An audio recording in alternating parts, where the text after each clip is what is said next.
अस्सलाम वालेकुम नाजरीन। आज 26 जनवरी 2026 है और दिन है सोमवार का। वादी तेरा ऑपरेशन के हवाले से हुकूमती जो वज़रा हैं वो एक दूसरे को झूठा साबित करने में लग गए हैं।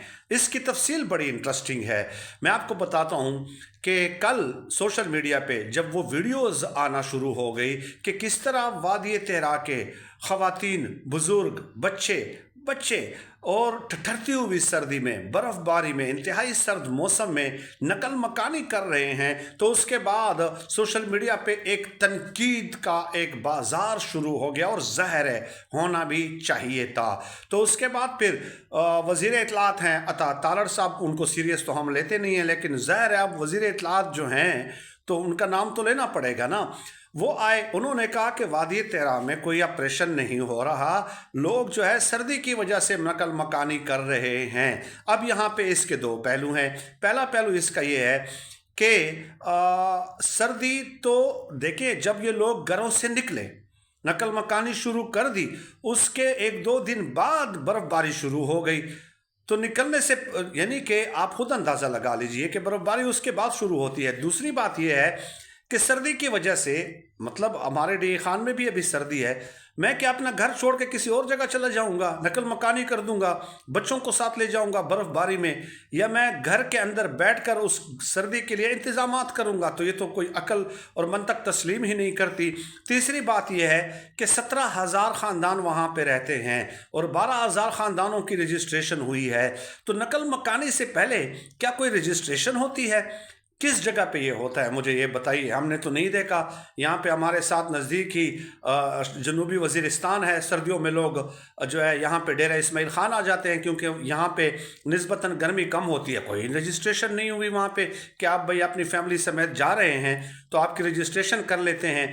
तो अब ये एक बयान मैंने आपके सामने पेश कर दिया। फिर आ जाएं प्रोफेसर डॉक्टर एहसन इकबाल उर्फ़े अरस्तु, सो कॉल्ड अरस्तु, खुद साख्ता अरस्तु। वो क्या कहते हैं? वो कहते हैं कि वादी तेरा में तो कोई ऑपरेशन नहीं हो रहा। हमने तो जो है ना 2017 में KPK जो है वो मौजूदा हुक्मरानों को क्लियर करके दिया था, PTI को बिल्कुल अमन और अमान बहाल करके इनको जो है ना प्लेट में पेश कर दिया था। ये एहसन इकबाल साहब कहते हैं। और फिर कहते हैं कि वहाँ पे दहशत गर्दों को लाने वाले ही यही लोग हैं। हालांकि इस हवाले से काफ़ी बात हो चुकी है कि तहरीक इंसाफ के लोगों ने अपना मौक़िफ़ उस हवाले से पेश किया हुआ है कि जनरल बाजवा साहब ने उनको आबाद किया था और कैबिनेट मीटिंग में मुराद सईद, इमरान खान वगैरह इन सब ने मुखालफत की थी। वो बातें काफ़ी दफ़ा हो चुकी हैं। एहसन इकबाल साहब माजी की यादें दिलाते हैं और पता भी है उनको कि कौन उनको लाने वाला था, लेकिन उसके बावजूद भी प्रोफेसर डॉक्टर अरस्तु है ना, तो इस तरह की बातें तो उन्होंने करनी है। खैर, अब आगे आ जाए। फिर एहसन इकबाल साहब का ये कहना कि हमने तो अमन अमान करके दिया था, क्लियर करके दिया था, और आगे जाके एहसन इकबाल साहब कहते हैं कि अमन अमान वहाँ पे कायम करना ये सूबाई हुकूमत की जिम्मेदारी है, वफाक की जिम्मेदारी नहीं है। ऑपरेशन हमारे खाते में न डाले। यानी एक तरफ प्रोफेसर डॉक्टर साहब ये कह रहे हैं कि हमने अमन अमान बहाल करके दिया था 2017 में, और उनका मकसद भी यही था कि 2018 में फिर जब PTI की हुकूमत आई तो फिर ये लोग आ गए। दूसरी तरफ ये कहते हैं कि अमन व अमान वहाँ पे बहाल करना ये सूबाई हुकूमत की जिम्मेदारी है, हमारी जिम्मेदारी नहीं है। तो भाई 2017 में तो आपकी KPK में हुकूमत नहीं थी, तो आपने कैसे ये इलाका क्लियर करके दिया था और कैसे आपने इनका सफाया कर दिया था? तो झूठ के पाँव नहीं होते, ये तो आपको पता है ना। और फिर जो सो कॉल्ड अरस्तु हो तो उनका झूठ तो बहुत जल्दी पकड़ा जाता है। तीसरी तरफ आ जाए वज़ीर दिफा ख्वाजा आसिफ साहब। अब फौज जो है उसके अंडर है ना, ज़ाहिर है। कौमी असम्बली के फ्लोर पे उन्होंने ये कहा है कि जनाब हम ही ऑपरेशन कर रहे हैं, हम ऑपरेशन कर रहे हैं, वादी तेरा में हम कर रहे हैं, हम दहशत गर्दों को और उनके सहूलतकारों को ख़त्म कर रहे हैं।